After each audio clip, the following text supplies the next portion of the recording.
capitalist feel for the landed proprietor, who appears to him as a useless encumbrance, a superfluity in the otherwise harmonious whole of the bourgeois production. Rent, says Marx, results from the social relations in which exploitation is carried on. It cannot result from the nature, more or less fixed, more or less durable, of land. Rent proceeds from society and not from the soil." End quote. The criticism of Proudhon's appreciation of gold and silver as the first manifestation of this theory of constituted value should be interesting reading to those admirers of the French anarchists who yet profess their profound detestation of money and its function. So too should his declaration against strikes and combinations of workmen. In this we see once more how extremes meet. This declaration of Proudhon's would not be out of place in the organ of the Liberty and Property Defense League. In this matter of trade union combination, Marx was scarcely accurate in his perception of its development. He clearly did not foresee that the great English trade unions would become fossilized, as it were, and that instead of being a revolutionary force, they would become a reactionary mass opposing the progress of a mere proletarian outside their ranks, as they have done. With the spread of socialist ideas among them, however, their exclusive character is being modified, and they may even yet take that place in the revolutionary working class movement which Marx anticipated they would occupy. Given this change of attitude, the development must inevitably be along the lines he predicted.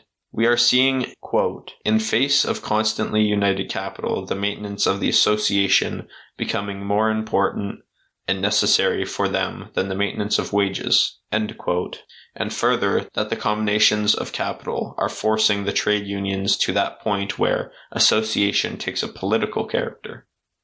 It is scarcely necessary to point out that, in this work written in 1847, some words have a meaning quite other than that which they bear today. Thus, for instance, the words socialists and socialism, where they occur, refer to the utopians who formulated theories of a social system independent of the industrial evolution, and to these theories themselves. In most cases, the numerous quotations have been verified and reproduced in the original. In some instances, however, they are summaries rather than the quotations, and appear as translated.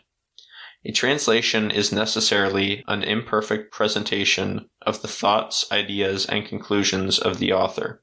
In this work I have endeavored to adhere as closely as possible to the form and letter, as well as to the spirit of the original, and to this the indulgent reader is asked to ascribe such faults of language as would otherwise merit his censure. H. Quelch.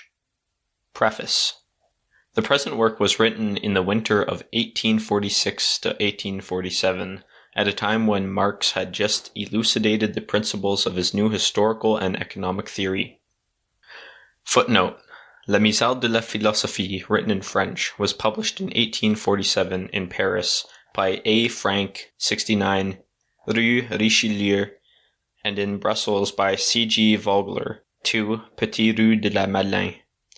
It was translated into German by E. Bernstein and Karl Kautsky, and published in 1892 by the Social Democratic Party, together with this preface by Engels. Marx's own copy of the work, which, as well as his other books, were given by his two daughters, Laura and Eleanor, to the German Social Democratic Party, to form the basis of a library for the party, bear some corrections from the hand of the author. They have been reproduced in this edition. Note by editor. The Système des Contradictions économiques ou Philosophie de la Misère of Proudhon, which had just appeared, gave him the opportunity of developing his principles in opposing them to the ideas of the man who from them was to take a preponderating place among the French socialists of his epoch. From the moment when both of them at Paris had lengthily discussed economic questions together, often for whole nights at a stretch, their tendency had been to drift further and further apart. Proudhon's book showed that there was already an impassable gulf between them. To keep silence was no longer possible. Marx demonstrates in this reply the irreparable rupture which had taken place. The summary of Marx's judgment of Proudhon is expressed in the article reproduced as an appendix to this work, which first appeared in the Sozialdemokrat of Berlin, numbers 16, 17, and 18. It was the only article Marx ever wrote for that journal. The efforts of